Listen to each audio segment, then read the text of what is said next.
Have you ever heard this advice that when you're sharing feedback, negative feedback to someone about what they did wrong, you should never tell them that this is what you did wrong. Instead, you should tell them how it made you feel. Meh, that's wrong, completely wrong, never do that. I'm going to share with you why you should never do that and what you should do instead. So let's get started.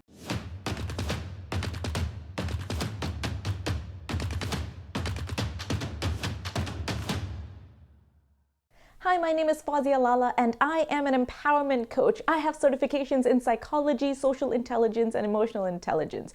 So if you're new to this channel, I would love to invite you to subscribe and join the family. Okay, today we're talking about conflict resolution with people in our lives. This could be personal, this could be work-related, and one of the worst advice we are given on how to approach these conversations.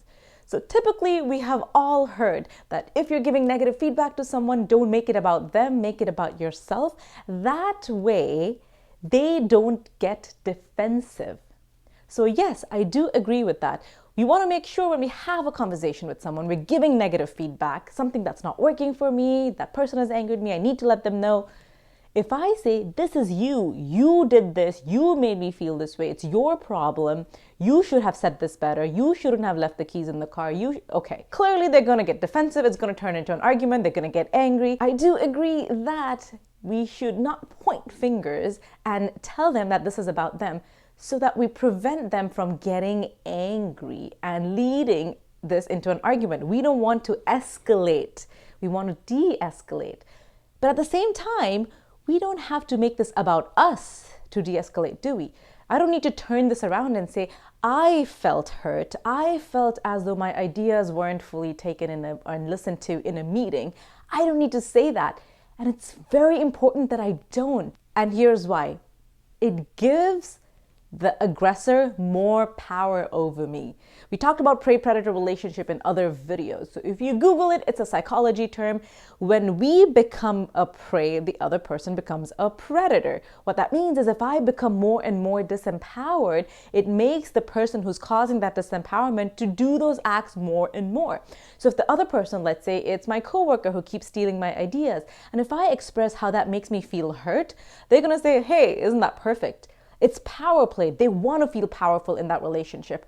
So this is great. You've just told them that they do feel powerful and they can continue this behavior because it's going to make them feel more and more powerful because you're crying and they love that. So it's a very, very dangerous thing to do and we should absolutely avoid doing that. So what should we do instead? Okay, before we dive right into that, let me share the three perspectives in a conversation.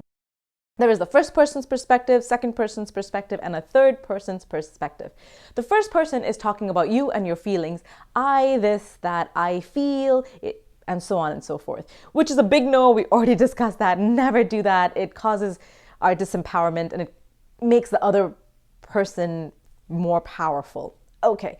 The second person's perspective is you. What do you do? How do you feel? What did you do?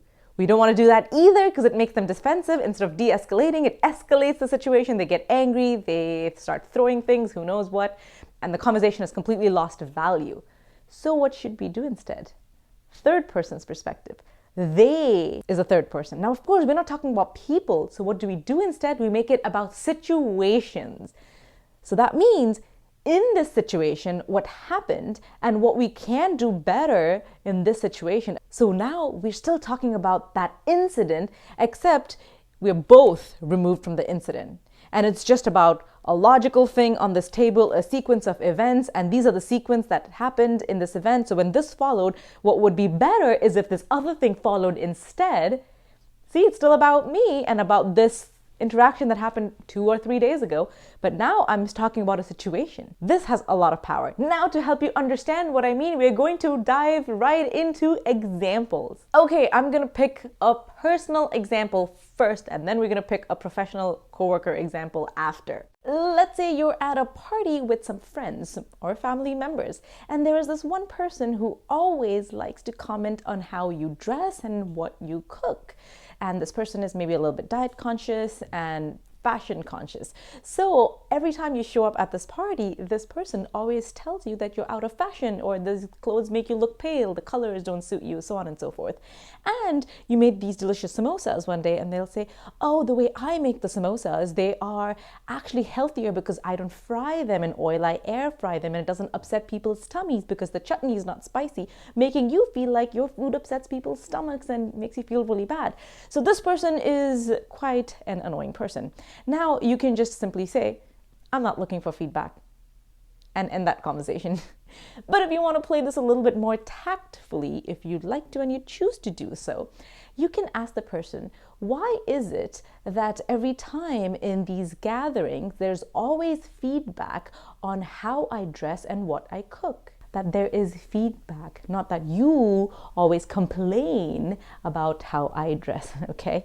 So it's a little bit more about situation, a little situational, and this person may say whatever. Now, depending on their answer, you may learn something about them that might make you feel a little compassion. Oh yeah, wow, this person is very disturbed.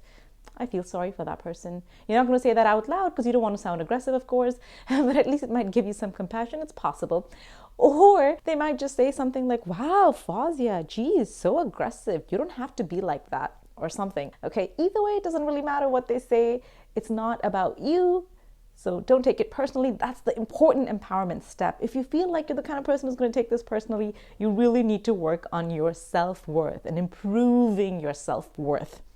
Okay, so the next step to this conversation, perhaps you say, okay, so in these situations, feedback like these are not helpful, they are unwarranted, and they don't help either the person who's saying it or the receiver, honestly. Again, it's about situation. It's not, you're not getting any value, I'm not getting any value, but I said that in a more situational focused. In these situations, the feedback is actually not helpful, and it's completely unappreciated. Now, it's important for you to move from a third-person situational perspective to a second-person perspective. Never go to the first person. Never say, this is how I feel, so please don't do this to me and hurt my feelings. No, no, no. You're going to move to the second person's perspective, take a stronger, firmer stance, and say, so please don't say this again. I don't want to hear it. I'm not interested. Now you've made your stand. You've stood up for yourself. You've spoken your mind. And this person hopefully is just not going to bother you again with their ridiculous comments. And now let's go to a work conflict. Let's say you're in a meeting and this person who shows up, your coworker, always steals your ideas. You discuss it offline, and this person hears you. So when it's chance to go in a round table with managers and leads and other people, this person speaks up first and shares an idea that everybody loves, and it's always your idea. You know that you have shared this idea before with him, so it's your idea that's been taken. Or maybe the person just takes your project and does the work, steals idea, work, whatever that is. Now you go to the person's office and have a conversation with this person. And you start once again with questions. So you mentioned in this meeting that this idea of yours, why did you mention it? Was that actually your idea? Okay, well, it wasn't. And I've noticed that this has happened before several times, that I come to your office before the meeting, I talk about my idea, and then you share that in the meeting. Why is that? Why does that happen pretty consistently? And they're going to give a reason or an excuse. And this has also happened with one of my students, by the way. In this case, it wasn't an idea. The person just stole the entire project or took credit for the entire work that was done. And so my student, of course, confronted the coworker or approached the coworker, whatever term you like to choose. And after the questions part, she said, okay, in this situation, when we're at work, when we're in our meetings, it would be nice for everybody to just share their own ideas. Nobody else needs to speak up for their ideas. See, now it's third person. It's situational. It's not about you or me. Do you agree? Do you not agree? Okay, so now you're coming to an agreement. Now, here's the important part that I really want to mention. Yes, start from the third person's perspective. If it doesn't work, you can move on to the second person and inject some of that into the third person's perspective. And then eventually do come back, though, to the second person's perspective. Never the first, never how you feel. But it is important to bring the conversation to them, because if they are being really aggressive, you do want to end the conversation with, okay, so please don't do that again. Next time we're in a meeting, it's my idea, don't say anything. That's my job. If this happens again, here are the action steps. Here's what I'm going to do. I'm going to tell the lead, I'm going to da-da-da. And we want to take it to that level. We want to take it after the question, the introspection, and general situations. We want to end with, don't do that. Even if you're not literally using the word you, we want to be very clear and very firm so that these people know we're not a pushover. They can't take advantage of us. We know how to stand up for ourselves. So if you have any questions, please let me know below. Have you faced a situation like that in your personal or professional life? What did you do? Did it work out? Did it not work out?